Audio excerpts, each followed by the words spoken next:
Welcome to this week's Money Metals podcast, helping gold and silver investors during these treacherous times. Now, here's this week's market wrap with commentary and analysis from the company voted 2015's Precious Metals Dealer of the Year in the U.S., Money Metals Exchange. Welcome to this week's Market Wrap podcast. I'm Mike Leeson. Coming up, we'll hear from Frank Holmes, CEO and Chief Investment Officer at U.S. Global Investors. Frank talks about a seasonal norm he sees playing out in the gold market over the next few months, touches on what effect the election might have on the financial markets, and provides some very interesting data on the gold demand coming out of India. Don't miss another fascinating interview with Frank Holmes coming up after this week's market update. Gold and silver markets moved higher ahead of Wednesday night's presidential debate, led by gold mining stocks. The GDX gold miners surged 8% by midweek. However, the platinum group metals aren't yet confirming a broader rally in the sector in a convincing way. As of this Friday recording, platinum prices come in at $936 an ounce, down 0.3% on the week. Palladium is off 3.2% to trade at $628. It's hard to know what to make of the weakness in the platinum and palladium markets. Platinum has been on a steady decline since the beginning of August. In the past, it has sometimes served as a leading indicator, not just for precious metals, but for the economy and stock market. However, since platinum is such a small and specialized market with the bulk of demand coming from the auto industry, it is susceptible to being pushed and pulled by forces that don't necessarily apply to gold and silver. Platinum and palladium are primarily used in industry and have virtually no history as monetary metals. Gold and silver have been used as money for thousands of years and continue to play that role. Gold and silver markets are clinging on to gains this week, although neither one has moved much one way or the other for most of the last 2 weeks now. Gold prices check in at $1,267 per ounce to register a 1.1% advance since last Friday's close. Silver is managing a small 0.3% weekly gain to bring spot prices to $17.55.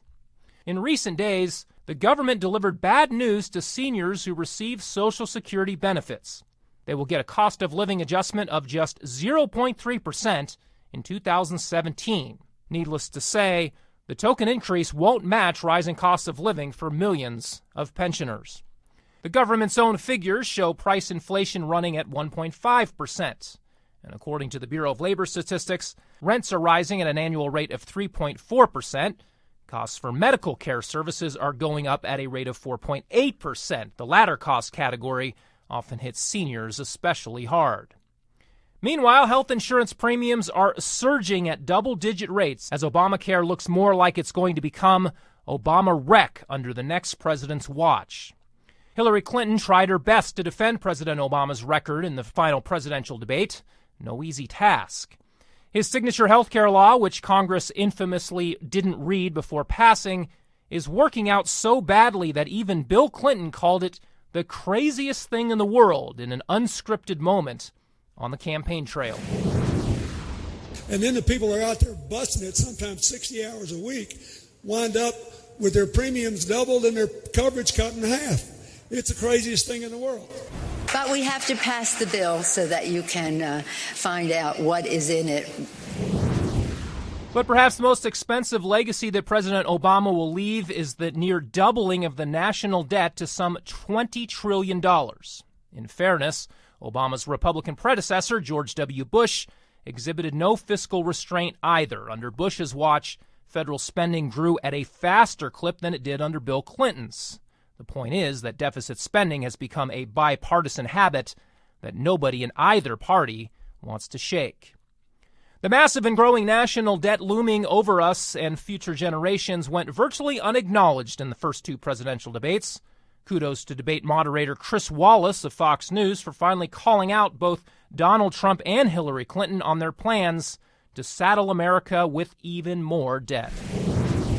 We need to move on to our final segment, and that is the national debt, which has not been discussed until tonight. Our national debt as a share of the economy, our GDP, is now 77%. That's the highest since just after World War II. But the nonpartisan Committee for a Responsible Federal Budget says, Secretary Clinton, under your plan, debt would rise to 86% of GDP over the next 10 years. Mr. Trump, under your plan, They say it would rise to 105% of GDP over the next 10 years. Question is, why are both of you ignoring this problem? Of course, neither Trump nor Clinton had a good answer. Trump would cut taxes without cutting spending and hope that a booming economy leads to growing tax revenues. Clinton imagines that she can raise revenues by taxing the rich more. She may find out the tax base actually shrinks as the wealthy pull back on domestic capital investment. But if she does become president, Hillary Clinton can count on her friends on the Federal Reserve Board to buy government debt in unlimited quantities. In theory, there's no deficit too big for the Fed to paper over. The question is, at what point will the spending, borrowing, and printing cycle spiral out of control and trigger a currency crisis? We could find out the answer to that question sometime during the next president's term in office. There's no better protection from a dollar crisis than physical precious metals. Regardless of what happens in November, gold and silver are likely to come in handy for investors in the years ahead. Well, now, without further delay, let's get right to this week's exclusive interview. It is my privilege now to be joined by Frank Holmes, CEO and Chief Investment Officer at U.S. Global Investors. Just a few weeks ago, Mr. Holmes received another award from the Mining Journal and was named America's Best Fund Manager for 2016, one of many awards he's received now in the mining industries for his fantastic track record. He's also the co-author of the book The Gold Watcher, Demystifying Gold Investing, and is a regular guest on CNBC, Bloomberg, Fox Business, and the Money Metals podcast. Frank, it's good to have you back on. Congratulations on another well-deserved award, and thanks for joining us again today. Well, thank you for that recognition, but I want to make sure that your listeners know that portfolio manager Ralph Aldis is also key in that whole thought process and director of research and oversees the gold funds with myself. He's a geologist. He has a master's in mineral economics, a master's in geology. I like to tease him, he has more degrees than a thermometer. Well, yeah, congratulations to you both for sure. Well, on that note, we'll start out here with the mining stocks because they've had quite a tumultuous year, Frank. Just looking at the GDX, one of the main mining stock indices here, it nearly tripled over the first 6 months of the year, but then gave back about half of those gains. We may have found support recently at roughly 21 or 22 on the GDX. So do you think the downside move has exhausted itself in the miners and that we've seen the low here, or is there more downside to come? I think that we've seen the worst behind us, unless rates do have a big surge. But I like to point out that a couple of weeks ago on our Frank Talk and Investor Alert, which we publish every Friday, on our thoughts and observations of capital markets, and in particular on the gold, I think we published on October the 10th, was gold's historical 30-year pattern. And when you do get this massive surge in September and a fall in October, and it's just done it like clockwork. It happens 80% of the time gold corrects from a big run in September. So this is normal.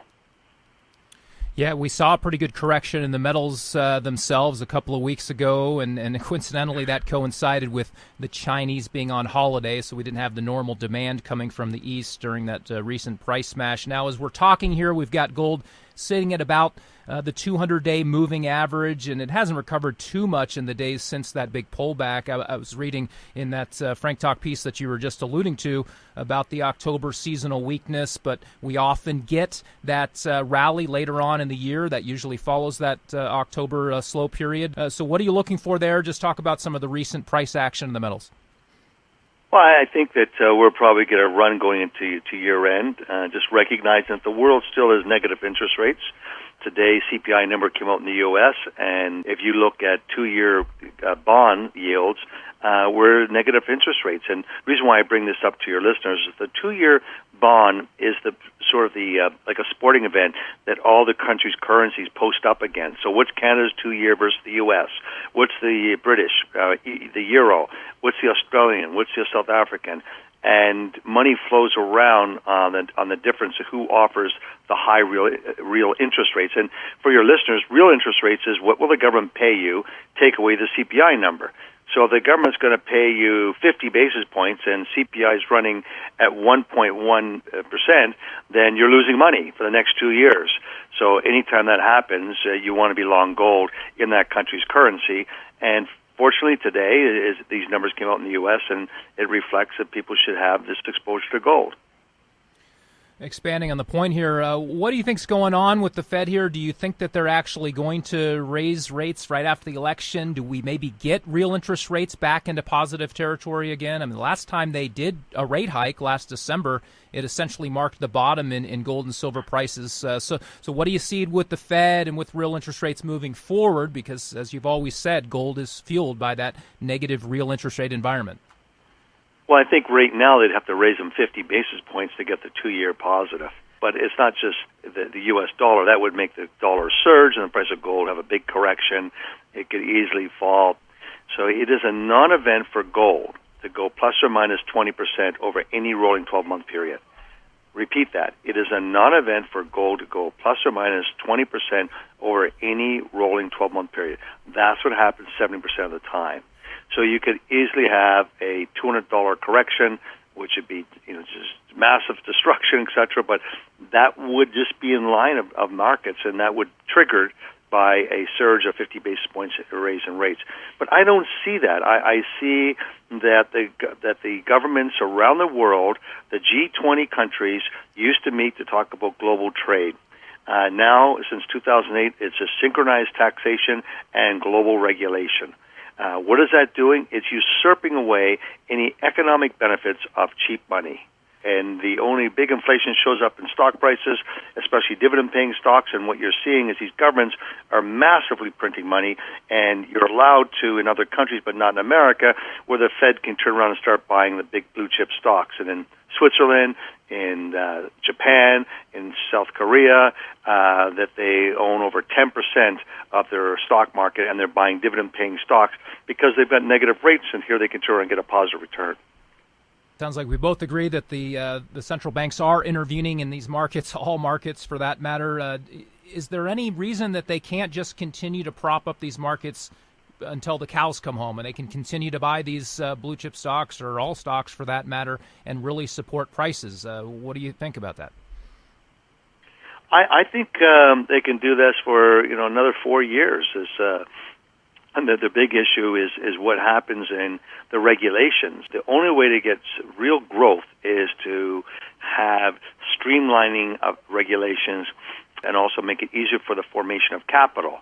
You see in Europe, the EU, and part of the whole Brexit move, and we wrote about why Brexit would take place, because the Brits finally got fed up with all the rulemaking by unelected officials, just like 1776. Taxation without representation leads to a revolution, and taxation and regulations without representation by the Brits led to we want to be out of this game. And I think that it's important to recognize the strangulation by regulation, the EU, but how you're seeing it in America, they're attacking with a real strategy all the great technology companies. Netflix, if it doesn't have 60% or 80% content of French actors and actresses and filmed in France, they can't show films there. They've gone after Apple, which is the most high profile. They're going after YouTube, Google, and so it's just, why don't they create their own Silicon Valley to create prosperity and opportunity for people? No, they'd rather have protectionism and tax away any upside. So I think that this thought process hasn't changed yet, and when it does, then rates will rise and we'll get greater global GDP. Switching gears here a little bit, I want to ask you about another one of your recent pieces there on Frank Talk, where you cover Indian gold jewelry sales and how they hit a 4-year high recently. What drove all that buying, Frank? And I want to get your thoughts on all that demand from India potentially serving as significant support for gold, and maybe a reason that it won't go much lower, because they do like to load up on the dips, don't they? Talk about this. Well, I think it's important for listeners to recognize that there are two demand drivers for gold. One is the fear trade, which we just talked about, negative real interest rates. Whenever a country has negative real interest rates, gold will rise in that country's currency. And money supply is another factor of the fear trade. When it comes to the love trade, it's a cultural affinity towards gold for your family, for your loved ones, and in the event there's a crisis in that country or your family has under dire straits, that you always have gold, 24-karat gold jewelry, which can be used to resolve problems. gold jewelry in Asia, affectionately known as Chindia. China and India equivalent are 40% of the world's population, and we throw in Indonesia and Thailand and Vietnam and that other sort of expanded region in that area. We got 50% of the world's population that give gold. And whenever you've had strong pickup in the love trade and the fear trade, that's when gold hit 1900. Go back to 2011, the 10-year government bond was minus 300 basis points, and the GDP per capita in China and India was rising dramatically. So there's a massive surge in gold demand. One of the things we've commented on is that there's a very strong correlation with GDP per capita rising and gold consumption rising for the love trade in Chindia surrounding area. Bloomberg, in fact, has a function that shows that. And what was profound last year was that China surpassed the U.S. on GDP per capita. Overall GDP was way behind us as a nation, but on a per person, it's significant because now you have 109 million middle-class people, and they're changing tourism.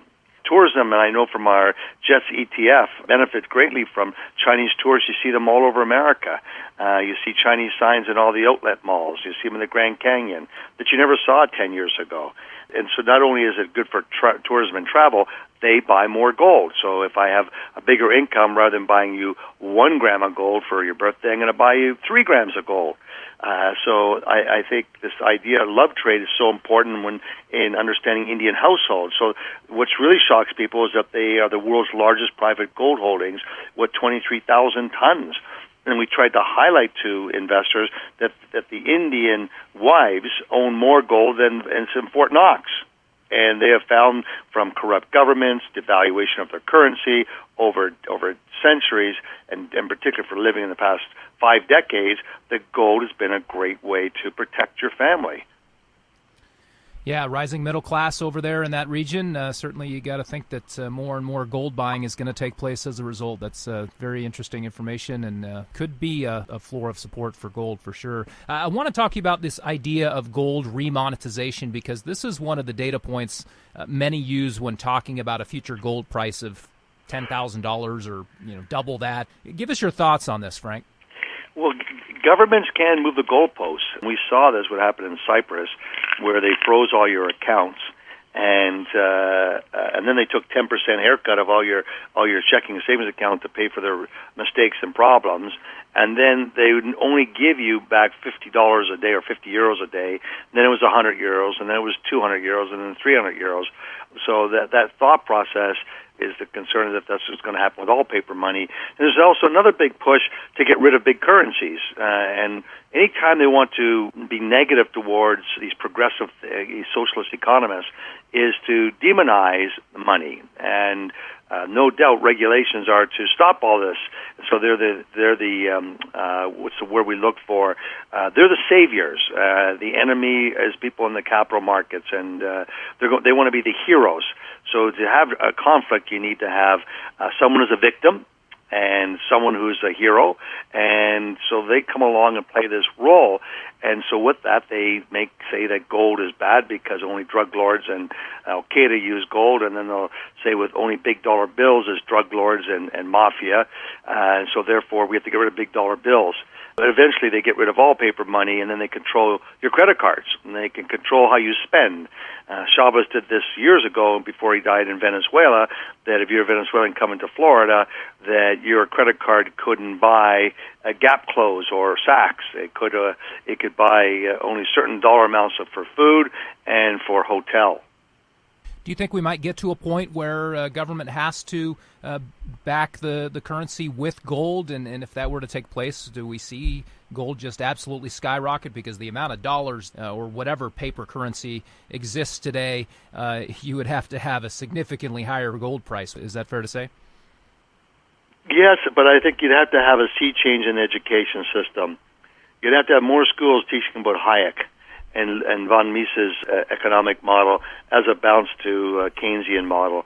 Keynesian model is a big proponent of government playing an intricate role in economic activity, and the socialists thinking they prefer Keynes, where Hayek and Ludwig von Mises, that whole thought process was limited government. And the best metaphor is a sporting field, a football field.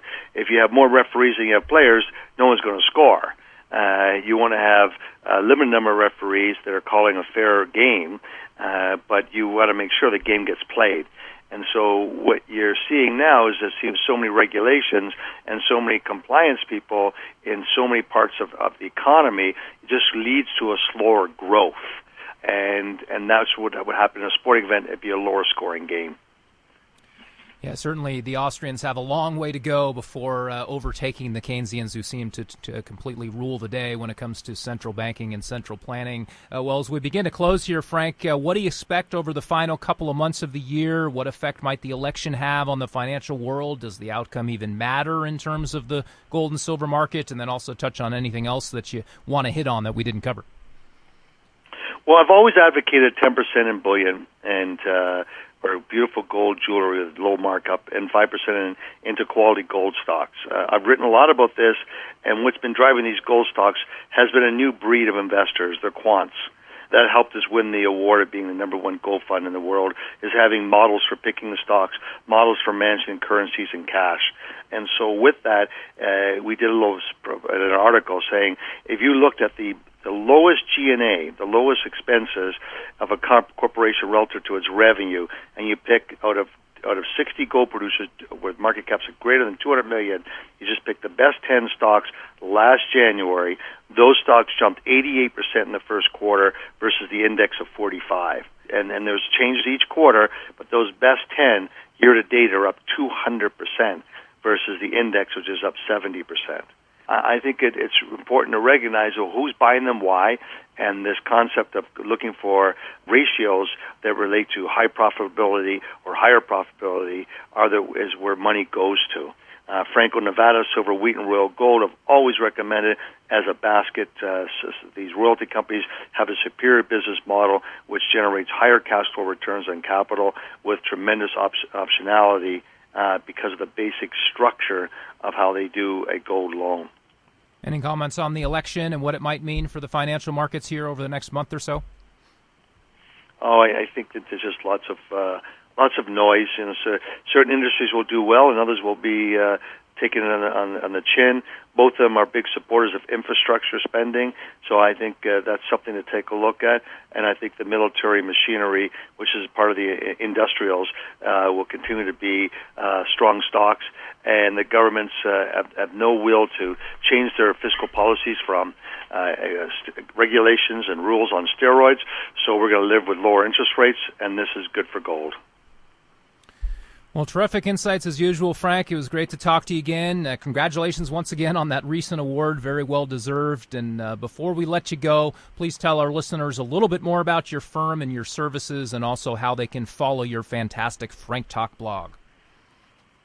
Well, thank you for your compliments. We are based in San Antonio, Texas. We're a no-load fund group. And we publish every week a SWOT analysis of capital markets from different industries, and the SWOT is always 3 sentences and 3 strengths and 3 weaknesses of what impacted a category last week, and what do we perceive as an economic data point that could impact capital markets next week, and what could be an opportunity or a threat. Last week, I commented the CPI will be the touchdown pass this week, and it clearly has been an important factor to getting a rally in the gold prices as the CPI numbers reflect the state of interest rates. So I think that that's the best way. You go to usfunds.com and you look to subscribe to the Investor Alert and Frank Talk. We have about 40,000 readers in 180 countries that follow our sort of system of organizing our thoughts and how we manage money. Well, it's fantastic stuff. Thanks again to Frank Holmes, CEO of U.S. Global Investors. The site is usfunds.com. Be sure to check that out. And the previously mentioned Frank Talk blog, some of the best market commentary you'll find anywhere on gold, the miners, the commodities as a whole, and other related topics in the investment world. Again, you'll find all of that at usfunds.com. Frank, thanks so much once again for visiting with us, and have a great weekend. Thank you, and same with you. Happy investing. Well, that will do it for this week. Check back next Friday for our next weekly Market Wrap podcast. Until then, this has been Mike Leeson with Money Metals Exchange. Thanks for listening, and have a great weekend, everybody. Thank you for joining us for this week's Money Metals podcast. Be sure to come back next week. And don't forget to subscribe to our podcast through iTunes for answers to all of your questions, or to discreetly and securely buy or sell gold or silver coins, bars, and rounds. Call 1-800-800-1865 or visit www.moneymetals.com. Our knowledgeable and no-pressure specialists are standing by between 7 a.m. and 5:30 p.m. Mountain Time, Monday through Friday. Or you can lock in your order online, 24 hours a day, 7 days a week. Again, visit us at www.moneymetals.com or call 1-800-800-1865.